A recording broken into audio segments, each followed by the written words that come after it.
Those are great questions.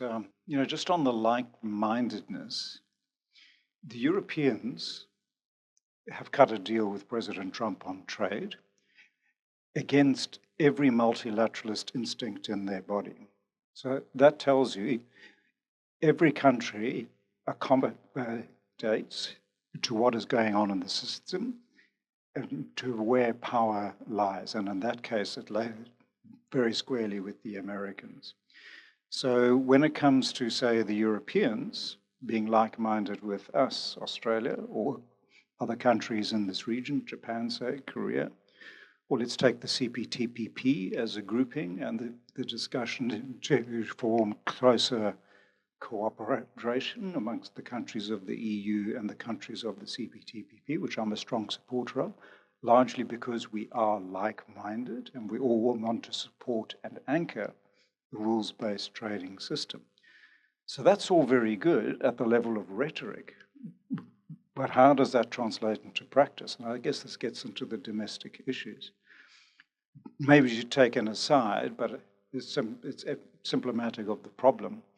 Our trade minister is currently in Brussels to conclude a trade deal with the European Union. These negotiations have been dragging on for a long time, now far too long. And it really comes down to 10,000 tons of beef as to whether we can get additional market access into the European market. And we can't agree.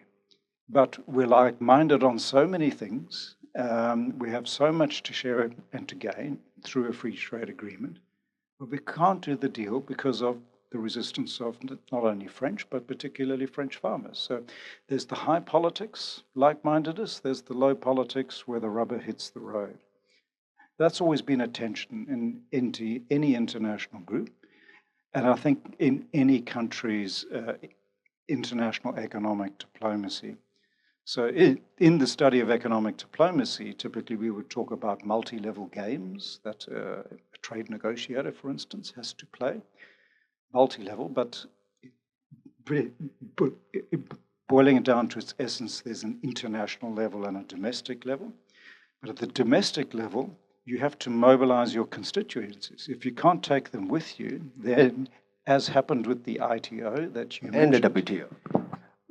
The WTO got off the ground. The US voted for it and sponsored for it. Ultimately, the ITO did not. It was voted down by the Congress because the negotiators didn't take Congress with them. And that's the danger. If you don't take your domestic stakeholders along with you, you're setting yourself up for failure down the track. And that's the case in any international economic negotiation, I think.